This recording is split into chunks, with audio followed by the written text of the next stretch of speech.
নমস্কাৰ, ওয়েলেছ অসম ইউটিউব চেনেলত আপোনালোকক আন্তৰিক শুভেচ্ছা জ্ঞাপন কৰিছোঁ। মৰমৰ প্ৰিয় ভিউৱাৰ্ছসকল, আপোনালোক সকলোৰ কাৰণে এটা গুৰুত্বপূৰ্ণ আৰু ইম্পৰ্টেণ্ট ভিডিঅ' লৈ আহিছোঁ। আজি আপোনালোকে এই ভিডিঅ'টোত সম্পূৰ্ণকৈ জানিব পাৰিব মুখ্যমন্ত্ৰী উদ্যমিতা আঁচনি যিটো আছে, উদ্যমিতা আঁচনিৰ বিষয়ে ইয়াতে গুৰুত্বপূৰ্ণ বিষয় আলোচনা কৰিম। মাননীয় অসমৰ মুখ্যমন্ত্ৰী মহোদয়ৰ ফেচবুক পেজত আজি 16 জানুৱাৰী অসম কেবিনেটত এটা গুৰুত্বপূৰ্ণ সিদ্ধান্ত গ্ৰহণ কৰা হৈছে মুখ্যমন্ত্ৰী উদ্যমিতা আঁচনি আৰু কেইটামান বিষয় লৈ পেলাই। কিন্তু আজিৰ এই ভিডিঅ'ত মই আপোনালোকৰ এই ভিডিঅ'ৰ যোগেদি আলোচনা কৰিম মুখ্যমন্ত্ৰী উদ্যমিতা আঁচনি যিটো আছে সেই উদ্যমিতা আঁচনিৰ বিষয়ে। চাওক, মই আপোনালোকক স্ক্ৰীনত হাইলাইট কৰি দেখুৱাব বিচাৰিছোঁ অসম কেবিনেটৰ এটা গুৰুত্বপূৰ্ণ সিদ্ধান্ত।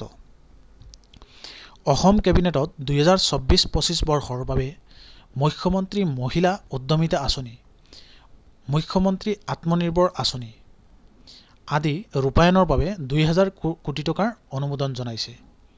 এইটো এটা গুৰুত্বপূৰ্ণ খবৰ সকলো মহিলাসকলৰ কাৰণে, যিবিলাকে মুখ্যমন্ত্ৰী উদ্যমিতা আঁচনিৰ কাৰণে এপ্লাই কৰিছিলে তেওঁলোকৰ কাৰণে এই সুখবৰটো।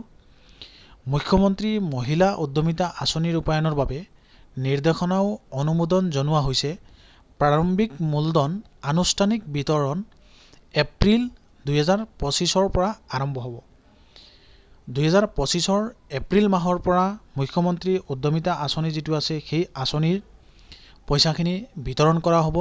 সেই বিষয়ে লৈ পেলাই মুখ্যমন্ত্ৰী মহোদয়ে সকলো যিবিলাক বেনিফিচিয়াৰী আছে, যিবিলাকে এপ্লাই কৰিছিলে মুখ্যমন্ত্ৰী উদ্যমিতা আঁচনি, যিটো আপোনাৰ সেল্ফ হেল্প গ্ৰুপৰ যিবিলাক মহিলা আছে সেই মহিলাসকলৰ কাৰণে এই সুখবৰটো মুখ্যমন্ত্ৰী মহোদয়ে আজিৰ কেবিনেটত সিদ্ধান্ত গ্ৰহণ কৰিছে।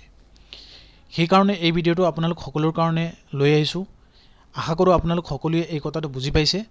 2024 আৰু 25 বৰ্ষৰ বাবে মুখ্যমন্ত্ৰী মহিলা উদ্যমিতা আঁচনি, মুখ্যমন্ত্ৰী আত্মনিৰ্ভৰ আঁচনিৰ কাৰণে ৰূপায়ণৰ বাবে 2000 কোটি টকাৰ অনুমোদন জনাইছে অসম কেবিনেটে। গতিকে এই গুৰুত্বপূৰ্ণ খবৰটো আপোনালোক সকলোকে দিবৰ কাৰণে এই ভিডিঅ'টো প্ৰস্তুত কৰিছোঁ। গতিকে আপোনালোক সকলোৱে নোট কৰি ৰাখিব, এপ্ৰিল মাহৰ 2025 পৰা আপোনালোকৰ এই কামটো আৰম্ভ হ'ব। উদ্যমিতা আঁচনিৰ যিখিনি পইচা আছে সেইখিনি মুকলি কৰাৰ এটা ডেট ধাৰ্য কৰিছে মুখ্যমন্ত্ৰী মহোদয়ে। এই তেওঁৰ ফেচবুক পেজতে অসম কেবিনেটৰ গুৰুত্বপূৰ্ণ সিদ্ধান্ত আপোনালোকৰ আগত মই দাঙি ৰাখিছোঁ, আপোনালোকক দেখুৱাই আছোঁ। গতিকে আপোনালোকে দেখিব পাৰিছে, স্ক্ৰীণত প্ৰত্যক্ষ কৰিব পাৰিছে। চাওক ইয়াতে কি লিখা আছে। গতিকে সেই হিচাপে আপোনালোক প্ৰস্তুত থাকিব। আপোনালোকৰ যাৰ যাৰ মোবাইল বেংক একাউণ্টৰ লগত আধাৰ কাৰ্ড সংযোগ নাই, যদি সেই প্ৰক্ৰিয়াখিনি DVD যুগৰ মাধ্যমেদি হয়, সেইকাৰণে আপোনালোকৰ নিজৰ আধাৰ কাৰ্ডৰ লগত বেংকটো লিংক কৰি ৰাখিব। কাৰণ এইখিনি সময়ত আপোনালোকৰ এই বেংক একাউণ্টৰ লগত আধাৰ লিংকৰ প্ৰয়োজন হ'ব পাৰে। সেইকাৰণে এই গুৰুত্বপূৰ্ণ খবৰ আপোনালোক সকলোৰ কাৰণে লৈ আহিছোঁ।